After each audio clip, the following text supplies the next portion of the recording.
Okay, hello everyone. Today's topic is the metaverse. And what we want to do is we want to look at what is fantasy and what isn't. So the metaverse beyond fantasy. And to help me discuss this topic, I am joined today by Dr. Albert Meige, who is the director of Blue Shift at Arthur D. Little.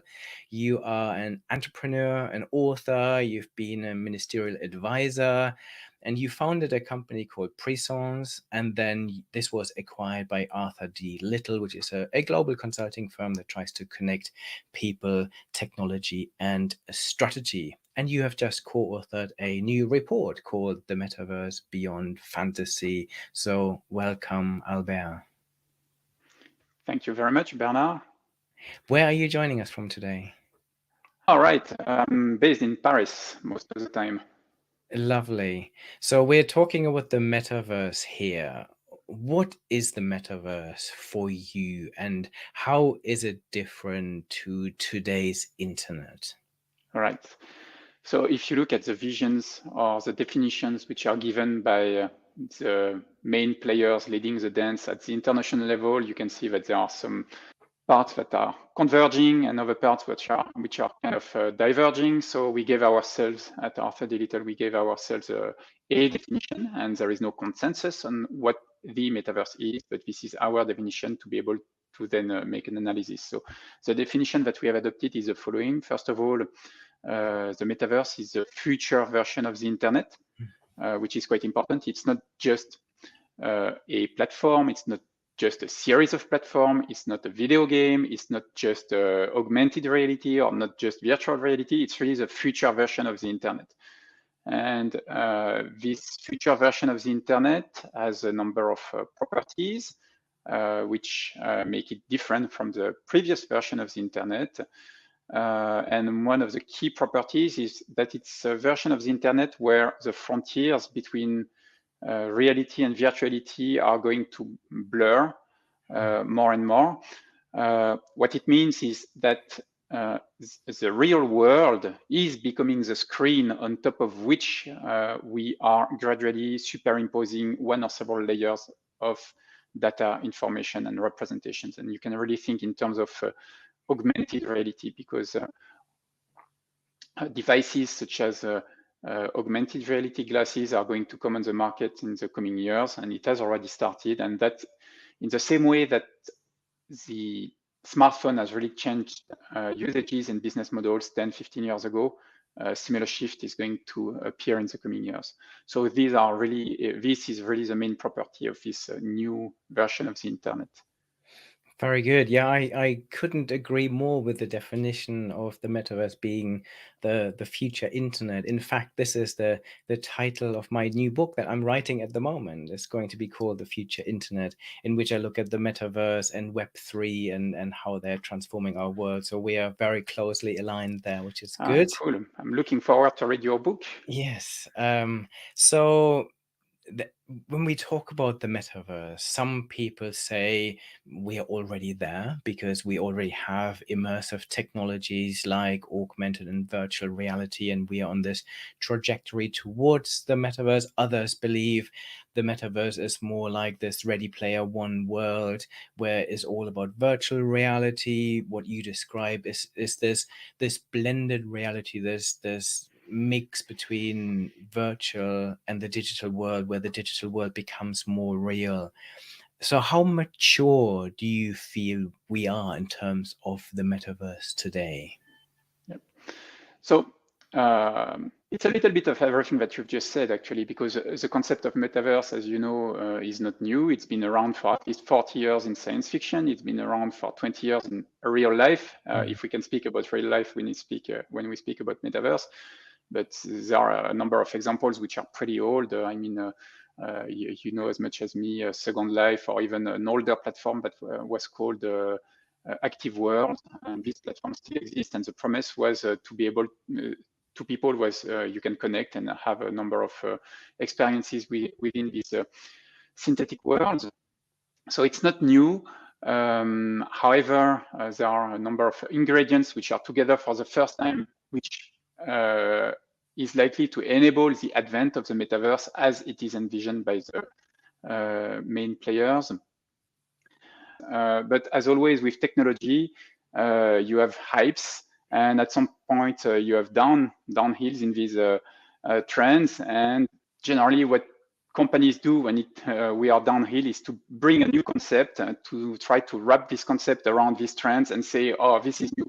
While actually it's not really new. It's just we need to have a new commercial trend around it. And so looking at the maturity, actually, you are right also to say that we have read many things in the media and also by other analysts that some analysts have claimed that the technologies enabling the metaverse already exist. And depends on what you mean by the metaverse. And actually, we disagree that based on the definition that we have just given, namely the future version of the internet, then the technological bricks are not ready yet and won't be ready before at least another 10 years. We have designed some kind of framework to analyze the value chain of the metaverse. So the top layer is really the new usages, new business models, and all the other 5 layers are the technological layers. So layer 2, for example, is the man-machine interface. Layer 5 is all the infrastructure with the networks, the bandwidth, the computing power, and all that. And if you look at the key technologies in all these layers, and there is at least an order of magnitude that is missing to be able to propel the metaverse as envisioned by these main players, which, by the way, does not mean that there is nothing existing today. There are many things existing, some kind of proto-metaverses. We have called them proto-metaverses because they are embryos of metaverse, but they don't have all the properties of the metaverse. So I would say, yeah, 10 years. And this is a conclusion that we got after interviewing a very large number of experts across the world. We have interviewed like hundreds of experts, both in the academic world, in startups, among corporates also. So, yeah. How exciting. Yeah, and that must have been a great piece of work to do.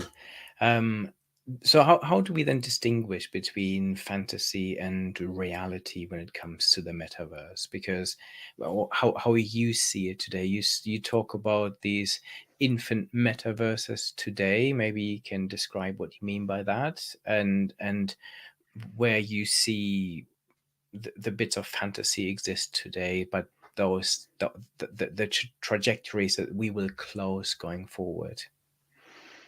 Yeah, I guess we can interpret your questions in 2 ways. One way is the fantasy around the object metaverse, so the hype which is around metaverse. And we have tried in this in the study that I was mentioning before, we have tried to go beyond the hype, beyond the fantasy, to make a very solid analysis of both the technological but also the business maturity, and I can speak a little bit about that afterwards. And there is also the fantasy that can be built thanks to the metaverse. Like, are we in a reality or are we in a synthetic world? So I'm not sure which one you would like me to speak about. Maybe a little bit. Yeah, Both? maybe a I bit don't of know. both. Yeah. Okay, so maybe let's start with the second one because it's maybe a little bit more fun in this case. What we can see if you look at the technological bricks that allow people to immerse themselves into a synthetic world, these technologies are getting to a pretty good maturity level. If you look at the state of the art of video games 50 years ago, at the beginning of video games, it was Pong, you know, like 2 pixels between 2 rackets, very basic, 2D, screen-based, etc. While if you look at the state of the art of video games today, it's photorealistic, it's 3D, it's immersive, etc., etc. So we are getting to a point where it's becoming more and more difficult to distinguish reality from virtuality. So it's still possible, but it's likely that there will be a point in time where it will be extremely difficult to make the difference, and which, by the way, raises a number of ethical, philosophical questions. And especially when you combine that with artificial intelligence, where you can, create these deep fakes, etc. So this is going to raise questions about the profound nature of reality, which is not a new philosophical question. It's pretty old, but it's getting to a new. It's going to get even trickier in the future due to that. And this is just the beginning, because there is also a lot of money which is invested on man-machine interfaces which are directly connected to the brain. So that sounds a little bit like science fiction, but already today you can buy equipment like a kind of a helmet that you put on your head, and the machine is able to interpret your brain signals to type text. Today it's possible to type 90, 100 words per minute just by the power of your thoughts, which is pretty amazing. And that is not science fiction. It already exists. So, nature of reality is going to be a big question in the coming years, I think. So that's for let's say the philosophical and fun part of the fantasy. And by the way, maybe we are already living in a simulation, and we can discuss that also later on if you'd like. I have just finished reading a philosophical book on Yeah. this, and it's actually really interesting that if we are taking the technology where we believe it will go in the future, we can't distinguish between reality and practice, and maybe even to a world that you describe where you have these computer brain interfaces, because at the moment we rely on phones, we rely on glasses, maybe contact lenses at some point, but there's nothing stopping us, because the way we see and the way we experience the world around us is using our sensors, sending signals to our brain.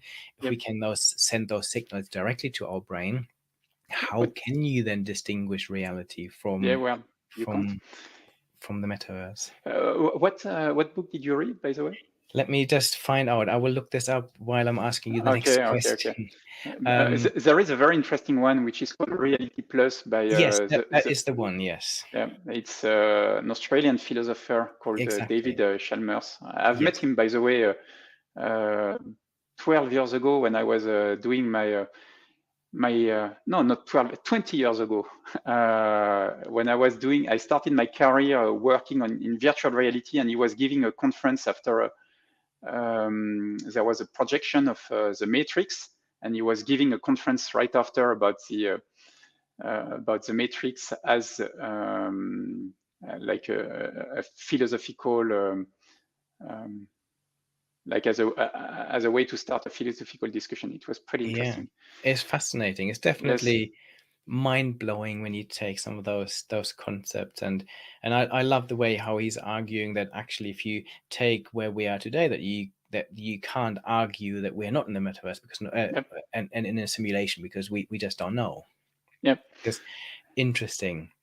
Anyway, let's bring this back maybe to close this this part of the discussion, and there is another quite well-known paper by Nick Bostrom, who is a Swedish philosopher, who was it's a paper that came out, I think, also 20 years ago, called I think it was called the simulation argument or something like this, where he explains that the probability that we are not in a simulation today is actually very small.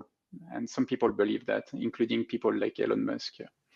Absolutely. And and anyone who wants to watch my conversation with Nick Bostrom, you can find this on my YouTube channel. We've had some fascinating discussions around the future and AI and many other topics. Ah, cool. Lucky you. You have discussed with Nick Bostrom. Yeah, no, I met him a few times at Oxford. So yeah, lovely. Excellent. Yeah, so maybe going back to your question on the fantasy part of the metaverse, we have seen since the announcement of Facebook last year, we have seen pretty much everything in terms of like business-wise. We have seen in the media and also by analysts that the market would be of the order of trillions, 5 trillions, even 13 trillions I've read. and also on the maturity of the technological bricks. We have read that the bricks were already available while they are not. So the goal of this study was really to go beyond the hype. And as I said, to do that, we have spoken with a very large number of experts, and we have tried to really go deep into the technological aspects and see what was beyond the hype. And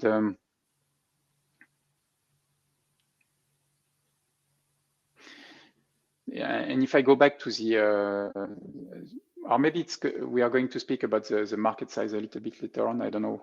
Just tell Yes, me. happy for you to look at this now. Okay. Yeah, so if we look at the market, as I said, we've read pretty much anything in terms of what is the market size, and actually it's pretty difficult to estimate the size of a market when you have something which is very new like that, because first of all, it's new. Second of all, it all depends on what you decide to include into the market when you want to size it. What most analysts have done is to look at the overall digital economy and look at its growth also, and they have assumed that part of this digital economy, in the same way that 10, 15 years ago it shifted from desktops to smartphones, the same would happen with Metaverse, and I'm totally in line with that. And then you get to a market size which is very big, and of the order of trillions, because it includes everything, including the infrastructure, etc., etc. And this is a totally valid approach. However, we felt that it's somewhat or a little bit misleading, because it tends to capture the digital economy and its growth itself, rather than the value that would be created on top of the digital economy thanks to the metaverse. So this is exactly what we have tried to do, is to estimate what would be created on top of the rest. And even by doing that, we got to a market which is still significant, 500 billions by 2030, with 30 to 40% annual growth. So even with a much more conservative approach, we get to a market size and a market dynamic which is pretty big. And also we have mapped, we have identified all the use cases which are currently existing, which are not the metaverse as defined earlier, but which are proto-metaverses. And the interesting thing is that we have found use cases in all industries, literally all industries. And also we have segmented these use cases in terms of types of metaverse. And what I mean by type is consumer metaverse, which is everything for new social experiences, entertainment, gaming, etc. So it's really the metaverse for individuals, more in the private sphere. And then the second type of metaverse is what we have called the enterprise metaverse. It's kind of the future of what we are currently doing together. So it's everything that would enable remote working, remote collaboration, remote events, etc., etc., but in a way which is going to be a lot more immersive, a lot more collaborative, because when you do, most companies have switched to Zoom or Teams or this kind of tools for remote working and remote collaboration. But as you know, as soon as you are more than 2, 3, 4 people, the distribution of the speech is not natural, so it leads to cognitive fatigue, etc. So we are going to systems which are going to be more immersive, where if you turn your head, you see your colleague, and it's becoming more natural and closer to what we would expect in reality. And yeah, so these are all the applications for companies. And then there is a third category that we have called industrial metaverse, which is still in the professional sphere. It's still about collaboration, but this time it's around the digital twin of a technical object. The technical object can be a plant, it can be the engine of a plane, it can be a production chain, etc., etc. And yeah. Very good. I would love for you to give us some examples of your favorite use cases. Maybe we can look at the consumer side, then the enterprise side, and look at the key use cases that you feel bring this to life and make people Yeah. understand where the metaverse is today and where it might go in the future. Yeah. So if you look at the consumer side, there are many things going on at the moment, so I'm not going to describe everything, obviously, but you can see that there are interesting partnerships going on. For example, I guess you know Roblox. I don't know if your auditors know Roblox. So Roblox, just maybe to explain what it is, it's, to make it simple, it's a video game for teenagers and pre-teenagers. But actually, it's a lot more than a video game because it's a whole platform. On one part of the platform, it's is for users, so it's for teenagers where they are going to experience stuff, and stuff can be gaming, can be chatting with friends, etc. And the other part of the platform, it's an environment to allow third parties to develop these experiences. So, and the third parties can be individuals or companies. So Roblox is really a platform to allow an ecosystem to be created to develop new experiences for teenagers and pre-teenagers. And recently, they announced a partnership with Deezer, the music streaming platform. And basically, the promise which is behind that is come to Roblox. Not only you will be able to play with your friends, but in addition, you will be able to connect with your friends in this synthetic world and listen to the music together, but without moving from your place.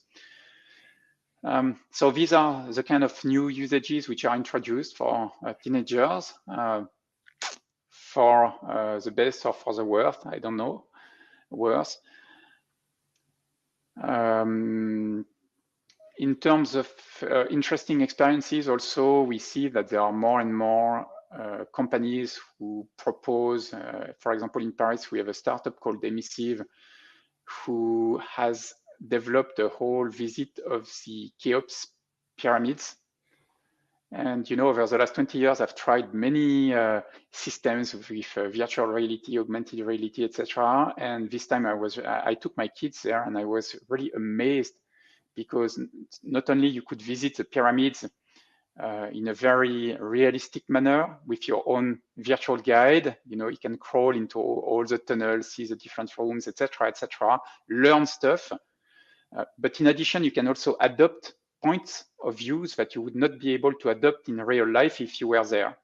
For example, you can, at some points, our virtual guide removed all the rocks of the pyramids while we were inside, so we could see the different rooms where we had been, how they were connected, etc., etc.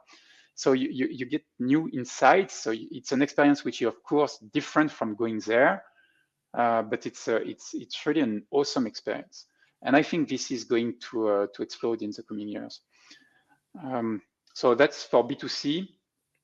For B2B, what we can see is that most companies today want to try stuff around the metaverse. And a simple way to do that without taking many risks is to try stuff inside the companies. And stuff is typically using systems to have virtual meeting rooms and training, which is also a very big use case. Is really training. Many companies are trying stuff in-house, and the advantage to try these things in-house is you develop capabilities, know-how, expertise around these tools and these usages. But because it's inside the company, you don't risk to damage your brand by doing something silly, which, by the way, happened for some companies who have tried, for example, to have their own metaverse, to hire candidates and run interviews within the metaverse. And when the experience is not so good, it's not very good for the brand.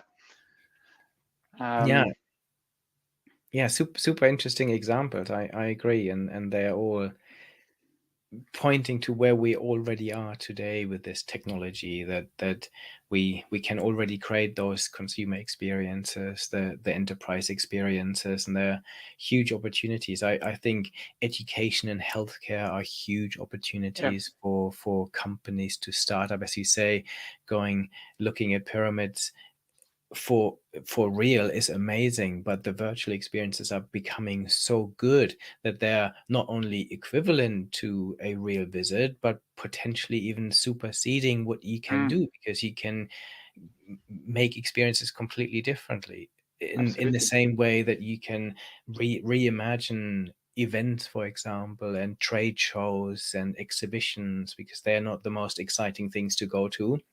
But again, the metaverse can bring just completely new dimensions to all of this. If we then add digital twins to all of this, digital twins is one thing that you touched on when you talked about the industrial Mhm.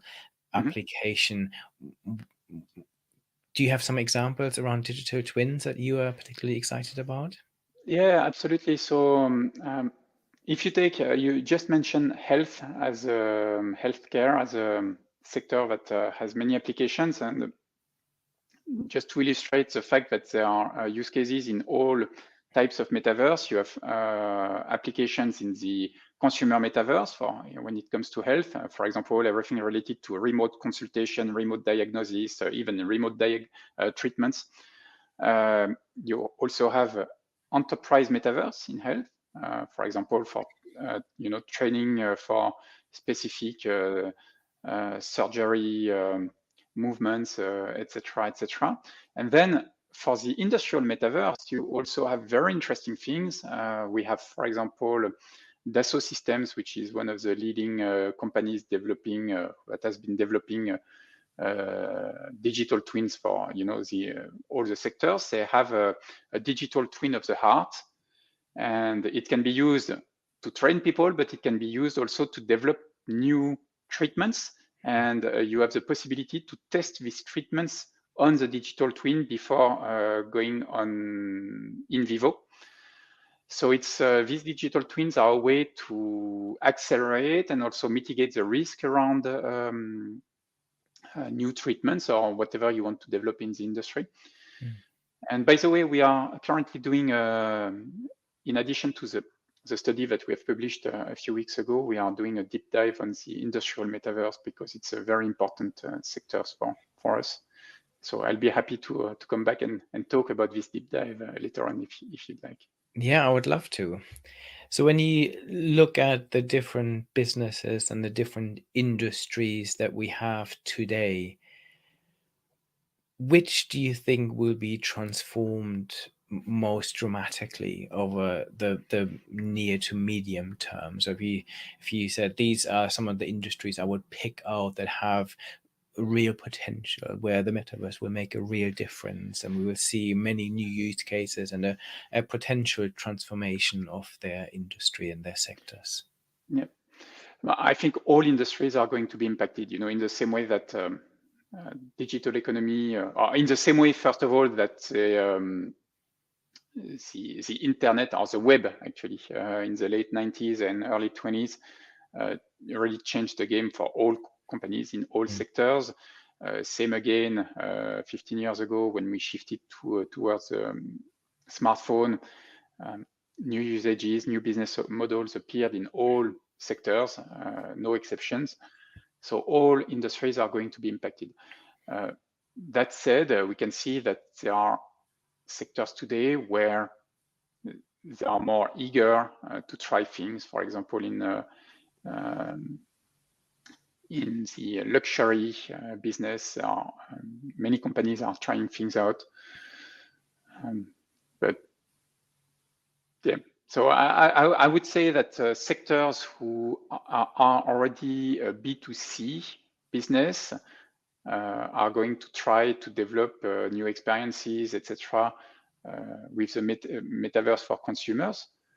And so these companies will be impacted or will try things first. But for the two other types of metaverse, I mean, all industries are likely to develop things for their employees, for the yeah, for pretty much everything in the same way that we use the internet today.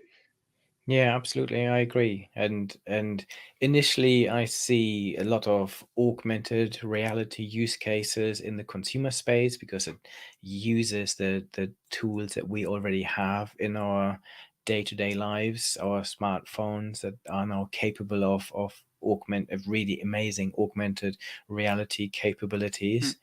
I think the consumer side will, once we move to smart glasses, which I believe is another important next step, that would be a big transformation. And I agree, any business that is in the design space, I think any business that is already leveraging technology, like in the construction industry, I'm seeing Yeah. this where they are already creating digital models.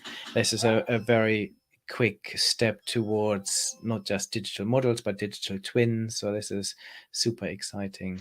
Yeah, Um, it's a very good point actually, because many people think of the metaverse as virtual reality.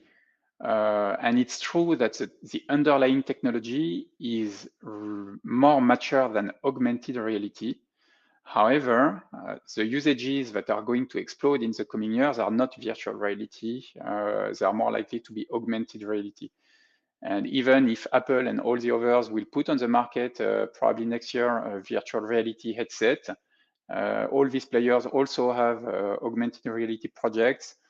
And we are all going to wear augmented reality glasses in the next, I would say, 3, 4 years. You know, I think it's going to be quite quick. They are already on the market. I don't remember the name of the company, but there is glasses which are as big as what I'm currently wearing that came on the market recently.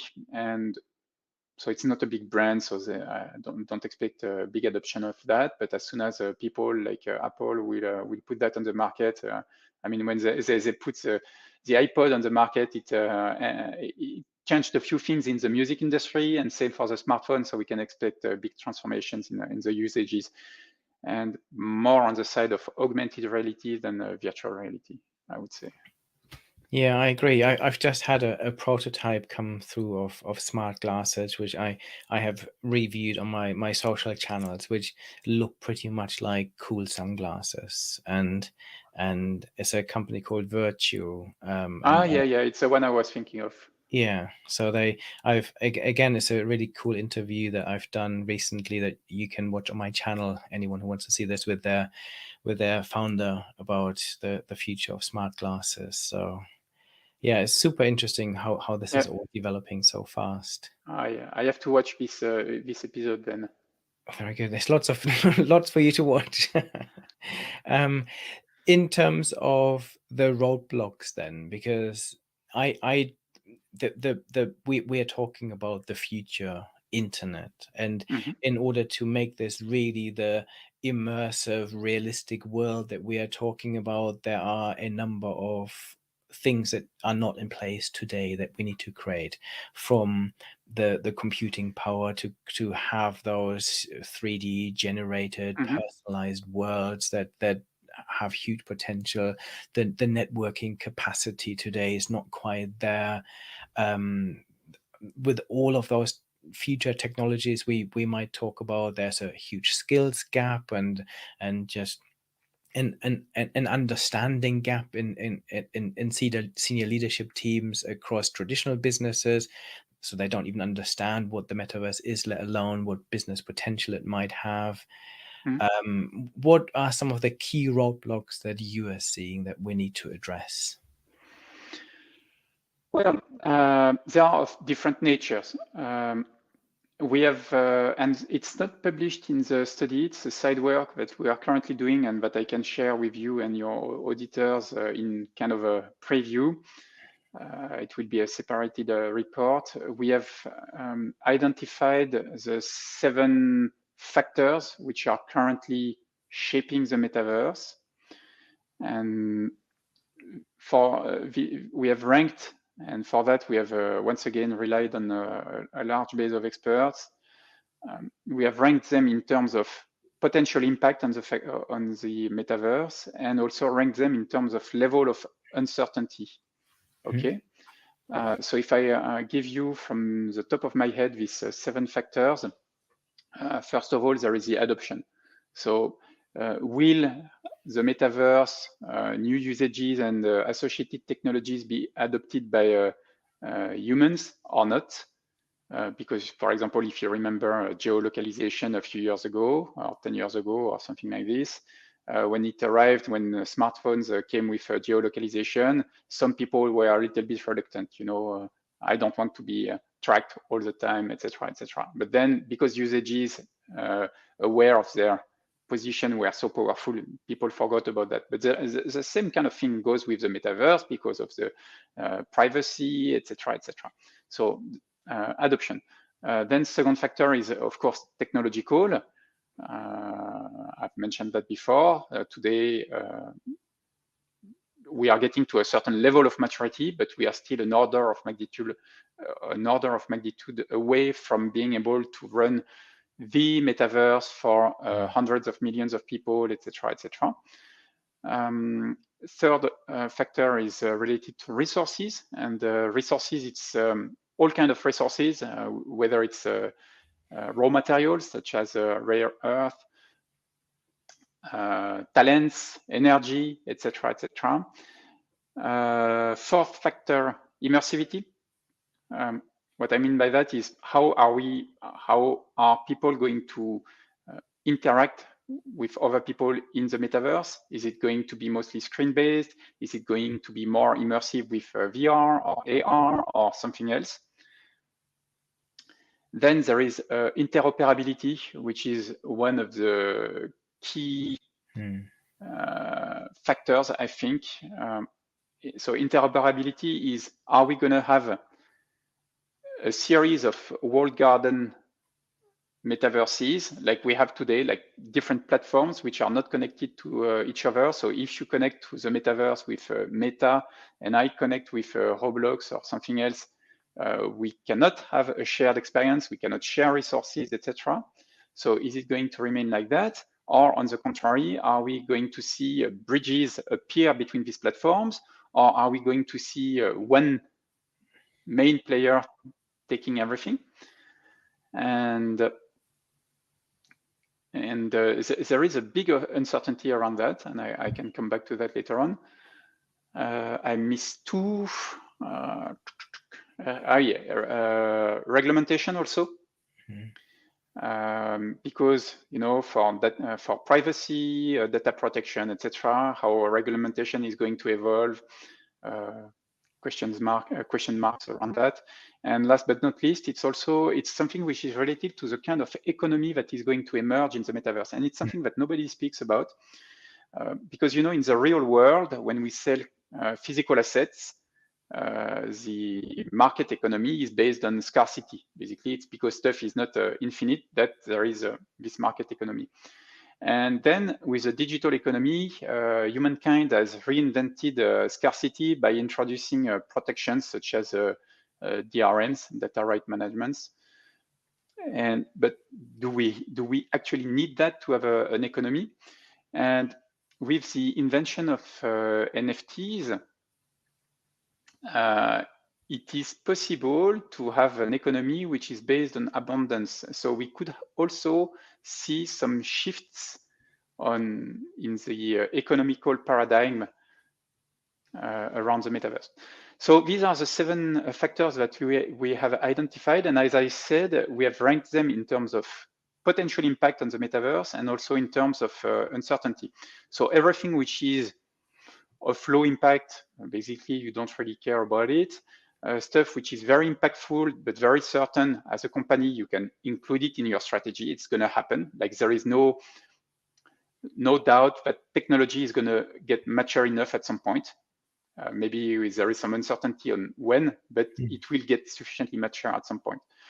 And the last category of factors are the factors which are at the same time very impactful and at the same time very uncertain. And interoperability that I was mentioning is very uncertain, because today there is a tension between vendors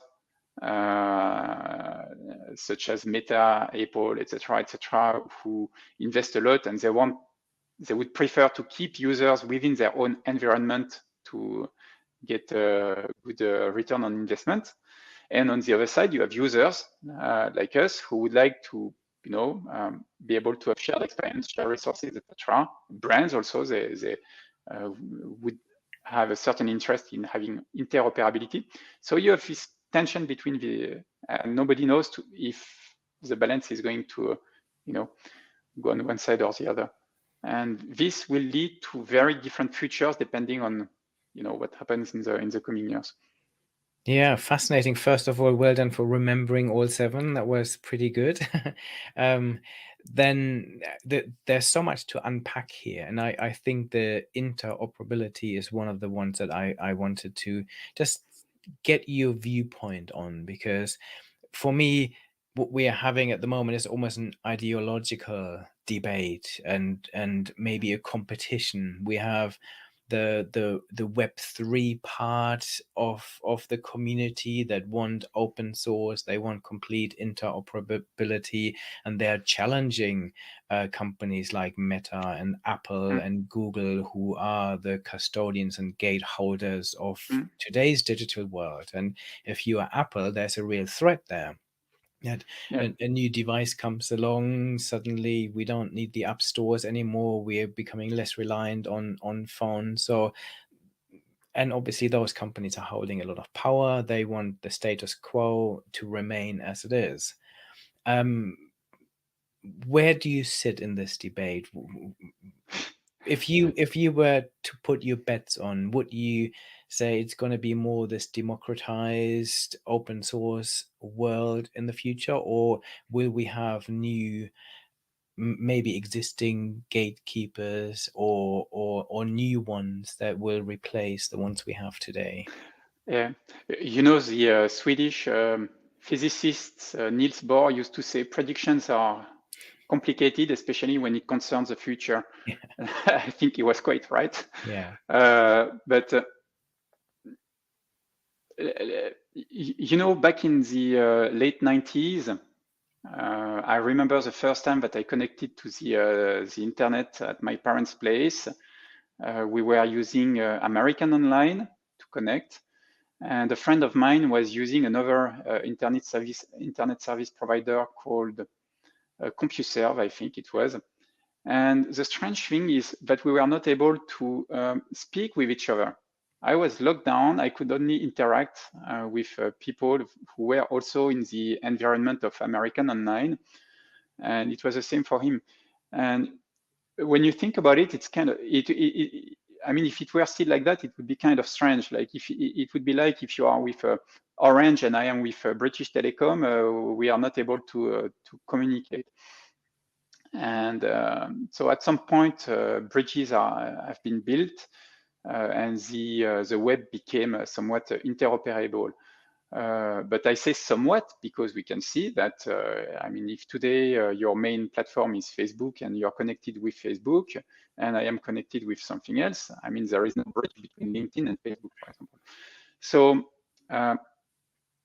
there will be, I think, if I had to bet, but it's really, don't take that as an advice. I think there will be a certain level of interoperability.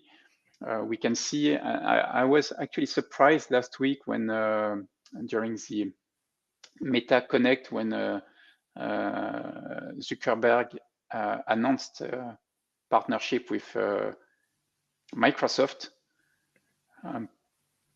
So it seems that they are making moves towards a certain level of interoperability, but maybe as a way to place themselves at the heart of an ecosystem. So it's they open, but in a meta manner, so to speak. Yeah, I see this very similar. I see a world where we'll have increasing interoperability, because I think we need this to make the pie bigger for everyone. Because if I go into Roblox and buy a Gucci outfit today, I can only use it in Roblox. And this will make my outfit so much more valuable if I can then also go to Decentraland and Sandbox and any other future metaverse and use it there. So from that point of view, I think to make it attractive and interesting, we need interoperability. But at the same time, I am not naive that I don't think there will be major players that will hold the majority of and will be the gatekeepers of the metaverse Yeah. in the future. And to go back to your point about Web3 and decentralization, etc., etc., I have to admit that I struggle to make my mind, make myself an opinion, because if you look at the history, it's been it's been a dream of the internet forever. Like we live in a decentralized world, etc., etc., open source, but it's not the model that appeared in history, and I don't see what's different today that would allow it. Because at the end of the day, developing all the infrastructures, whether it's hardware or software, is really a lot of money, and the people paying for that want a return on investment. So, I completely agree. This brings but me we'll to see with the blockchain and the decentralized autonomous organizations. Maybe stuff will appear, but I don't know. and this would that would what is my next question. Do you feel that blockchain technology and NFTs and decentralized autonomous organizations are part of the future internet and the metaverse that you see in the future?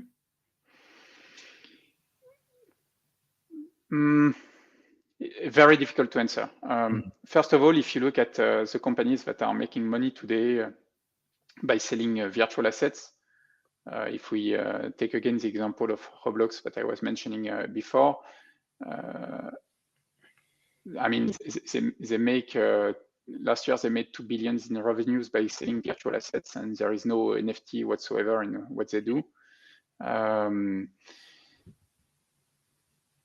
So yeah, we'll see. It's highly uncertain, I would say. Yeah, It could be cool. I mean, NFT could lead to a new economical paradigm. I can try to explain that. We could see an economy based on abundance appearing. Because if you have a digital asset, let's say that you are an artist and you have a piece, like you're a musician, for example, instead of having DRMs into your tune, you could have this piece available for for anyone for free. And people who would like to have the real one, the one that you have digitally signed, that is authenticated by an NFT, then they pay a premium, and you could have several levels of premiums. And in this case, it's an economy that is not based anymore on owning the object, but owning a certain status because you have bought, the original one. So something like that could appear, but we'll see. Yeah, for me, there is a part of it. The question mark is how big. I don't think we'll have a complete decentralized future internet, but we will have components of it. I think Yep. NFTs, especially when we talk about utility NFTs, they're super interesting. The Yep. fact that you can make something unique. Humans have always wanted uniqueness and rarity Yeah. with whether this is skins in a Fortnite computer game. If I can verify that there's only so many of them, I can see that there's so many use cases for this sort of stuff. But I agree that there's uncertainty of how much of it will be decentralized. Yep. What do you see as the biggest impact of the metaverse on humans? Well, so there is a positive stuff and there is probably the less positive stuff. On the positive side, and I will maybe focus on the professional sphere, it may lead to less traveling, because instead of taking the plane to do a Paris-New York for a meeting and coming back, etc., which is a kind of a disaster from a ecological standpoint. If we can have systems that allow, meeting in a way that is as close as possible from what you would get in reality, I think this is going to have a good positive impact. With less cognitive fatigue as we have when we are 5 people around a Zoom conversation. So that's one example of positive things. But as with any technology or any tools that humankind has invented since beginning of times almost, there are always some downsides. And I'm a bit worried about the, with social networks and social media, we have seen that you can have global communities, so people from everywhere in the world gathering in communities around a certain topic, which can be a very niche topic, which is good. But at the same time, it's bad because it means that you get together with people who are like-minded, and this tends to reinforce certain beliefs, cognitive biases, etc., etc. And I'm a bit, and that can lead, to extreme situations where,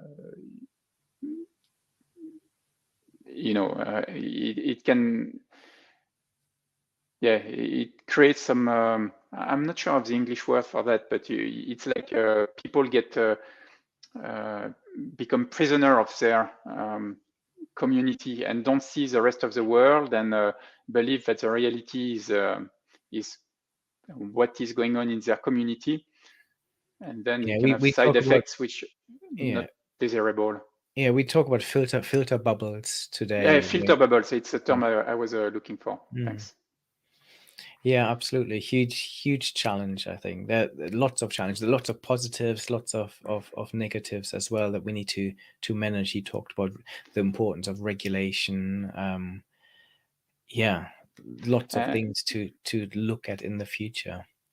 And the thing is that one of the main drivers of humanity is to create social bonds. So any technology that will facilitate the creation of social bonds will be adopted. So I think there is no question about the adoption of the metaverse in a more immersive manner. It will happen. And as I said before, it's going to be for the better or for the worse. And I live in a permanent paradox because I love technologies, and at the same time, I'm very concerned by the negative externalities that may arise from stuff such as the metaverse. Yeah, and yeah, I'm in exactly the same position. I tend to be quite optimistic. There are lots of amazing opportunities, and I believe that the metaverse will actually make our world a more human world. And we will, at the moment, we are constrained by what the digital world can offer us. Even this conversation is a 2D conversation that we are having. There isn't if we were sitting in a room together, there would be more body language that we could read. There would be the sound would be different. We have surround sound. All of this we can have in the metaverse in the future to make Mm. it a real experience. So it will make it more human, hopefully. But then there are lots of challenges that everyone knows about, from exploiting data, because we'll have even more data in the metaverse. You can collect data on exactly what I am looking at, for how long, how much time I'm spending in certain places, even more so than we can do today. So Um, there's a challenge there. there is some positive and some negative. Positive, what you've just said, but at the same time, people who are unfortunately less educated, etc., will end up being on, their screen even more than today, watching the infinite scroll down, etc. I don't want to finish on a pessimist note, but I think companies developing these technologies and using these technologies have a huge responsibility, and this should be taken into account. And by the way, the Blue Shift Institute that I have created for Arthur D. Little, following the impulsion from our CEO, the mission of the Institute is to explore the impact of technologies on business, because we want to speak to our clients, and it's business, society, and humans. So we really want to make sure that technologies are used and developed in a sound manner, and for hopefully a good future, humanly a good future. Yeah, again, we are very closely aligned to all of this. This is my passion as well. When For your institute, then, what other technologies are you keeping a close eye on? If you said these are the really super exciting technologies Yeah, beyond some of the things we talked about today, like augmented and virtual reality, digital twins, AI, what other technologies do you think will have a really big impact yeah. on business? So we've just released also another study on quantum computing, Mm. which, by the way, is prefaced by Alain Aspect. Alain Aspect is one of the leading experts in the world on this technology or this field of science, and he just received the Nobel Prize last week. So it's kind of cool to have Mm. a study prefaced by a Nobel Prize.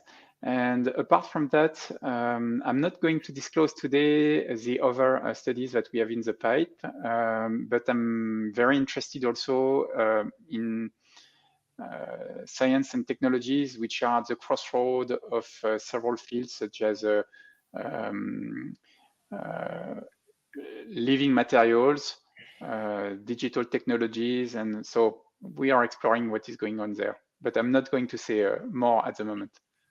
Yeah, they're all the kind of technologies I'm looking at as well. I think quantum computing is further ahead, but has huge potential, I think, to transform many worlds.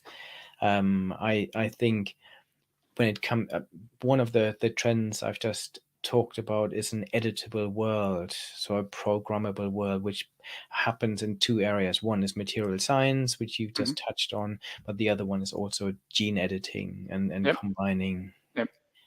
AI Yes.